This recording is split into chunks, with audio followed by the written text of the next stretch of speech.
খুব বেশি যে প্রশ্নটি করা হয়েছে সেটি হচ্ছে জানতে চাওয়া হয়েছে 7 ভাগে কুরবানি করা যাবে কিনা। এই ধরনের প্রশ্ন কিন্তু আমরা আগে শুনতাম না। রিসেন্টলি কিছু কিছু স্কলারদের আলোচনা বা এতে করে লোকজন হয়তো বিভ্রান্তিতে ভোগেন কিংবা একটা ধোঁয়াশা তৈরি হয়, ফলে এই প্রশ্নটি করা হচ্ছে। আমরা আবহমান কাল থেকে আমাদের প্রিয় মাতৃভূমি বাংলাদেশে হয়তো ছাগল কুরবানি দিয়েছি অথবা গরু কুরবানি দিয়েছি সর্বোচ্চ 7 ভাগে। সো এটা আমাদের সবার কাছে জানা ছিল, এ নিয়ে আগে সংশয় ছিল না। ইদানিংকালে অনেকের মধ্যে এই বিষয়ে সংশয় জেগেছে। কেউ কেউ বলে থাকেন যে ভাগে যদি কুরবানি দেওয়া হয় 7 জনে মিলে, গরুতে বা মহিষে বা উটে, এই ভাগে কুরবানি হবে না, এটা অনেকে বলে থাকেন। এই কথাটি আসলে ঠিক নয়। আপনি যদি ভাগে কুরবানি দিতে চান এটি জায়েজ আছে, এবং একটি উটে বা মহিষে বা গরুতে আপনি সর্বোচ্চ 7টি ভাগে কুরবানি দিতে পারবেন ইনশাআল্লাহ। এ ব্যাপারে সহিহ মুসলিমের একটি হাদিসকে আমরা এখানে উল্লেখ করতে চাই।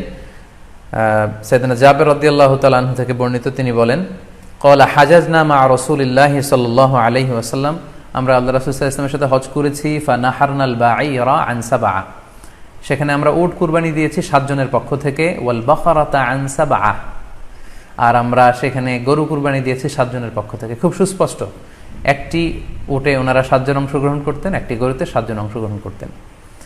তো এই হাদিসের আলোকে অনেকে বলে থাকেন যে এটি হজের সময়, সফরের সময়, কিন্তু মুকিম অবস্থায় 7 ভাগে দেয়া যায় না। আসলে এই কথাটিও ঠিক নয়, কারণ সুনানে আবু দাউদের আরেকটি হাদিসে এসেছে যেখানে আল্লাহ রাসূল সাল্লাল্লাহু আলাইহি ওয়াসাল্লাম সুস্পষ্ট বলেছেন, সেখানে হজ বা কোনো সফরের উল্লেখ নেই। সেটা হচ্ছে জেনারেল স্টেটমেন্ট, অর্থাৎ আল বাকারাতু আন সাবআ, গরুতে সর্বোচ্চ 7 অংশ দিয়ে কুরবানি দেওয়া যায়। ওয়াল জাযুরু আন সাবআ, আর উটের ক্ষেত্রেও সর্বোচ্চ 7 অংশ দিয়ে কুরবানি দেওয়া যায়। তো এই হাদিস, দ্বিতীয় যে হাদিসটি উল্লেখ করলাম, এটা হচ্ছে জেনারেল স্টেটমেন্ট। সেখানে সফর মুকিম কোনো কথা বলা হয়নি। ইন জেনারেলি বলা হয়েছে যে উটে 7 ভাগ দেওয়া যায়, গরুতে 7 ভাগ দেওয়া যায়। সো আমরা যারা ভাগে কুরবানি দিচ্ছি 7 জন মিলে একটি গরু, আপনারা নিঃসন্দেহে সানন্দ চিত্তে নিশ্চিন্তে কুরবানি দিতে পারেন। সহিহ হাদিসের আলোকে এটি সাব্যস্ত, এতে কোনো সমস্যা নেই ইনশাল্লাহ। তবে ভাগে কুরবানিতে কিংবা যৌথ কুরবানিতে কয়েকটি বিষয় আমাদেরকে খেয়াল রাখতে হবে। নাম্বার 1 হচ্ছে নিয়ত। আপনাদের ইন্টেনশনটা ক্লিয়ার হতে হবে। প্রত্যেকেরই যাতে একই ইন্টেনশন থাকে, সবারই যাতে ইন্টেনশন থাকে যে শুধুমাত্র আল্লাহ তাআলা সন্তুষ্টির জন্য আমরা এই কুরবানি দিচ্ছি। এখানে কয়েকজনের যদি ইন্টেনশন থাকে যে আল্লাহ সন্তুষ্ট, অন্যজনের যদি নিয়তে ঝামেলা থাকে, তাহলে কিন্তু কুরবানিটা প্রশ্নবিদ্ধ হয়ে যাচ্ছে। কারণ ইন্নামাল আমালু বিন্নিয়াত, ইয়ানি ইন্নামা সাওয়াবুল আমালি বিন্নিয়াত, সমস্ত কাজের প্রতিদান দেয়া হবে আপনার ইন্টেনশন বা নিয়তের উপর ভিত্তি করে। সো এজন্য যারা খুব বেশি মুখলেস, খুব বেশি মুত্তাকি, তারা অনেক সময় যৌথ কুরবানি দিতে চান না। তাদের সামর্থ্য না থাকলে ছোট একটা ছাগল দিয়ে তারা একাকি কুরবানি দিতে চান। এটা safe, he want to be in the safer side.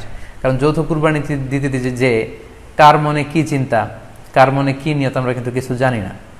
So যদি যৌথ কুরবানি দেন, কুরবানির আগে সবাইকে এটা কনসার্ন করে দেওয়া, রিমাইন্ডার দেওয়া যে ভাই আমাদের কুরবানিটা হবে শুধুমাত্র কেবলমাত্র আল্লাহ তাআলা সন্তুষ্টির জন্য, অন্য কোনো নিয়তের জন্য না থাকে, তাহলে কিন্তু আমাদের কুরবানি বরবাদ হয়ে যাবে। এটা হচ্ছে প্রথম কনসার্ন। 2 নম্বর কনসার্ন হচ্ছে হালাল উপার্জন দিয়ে কুরবানি হতে হবে। যৌথ কুরবানিতে কেউ কেউ যদি এমন থাকে যাদের উপার্জন হালাল না, সেই কুরবানি কিন্তু আল্লাহ তাআলার দরবারে কবুল হবে না। সো এটা খুব গুরুত্বপূর্ণ একটা বিষয়। আরেকটা হচ্ছে লৌকিকতা। লৌকিকতা যদি থাকে তাহলেও কুরবানি কবুল হবে না।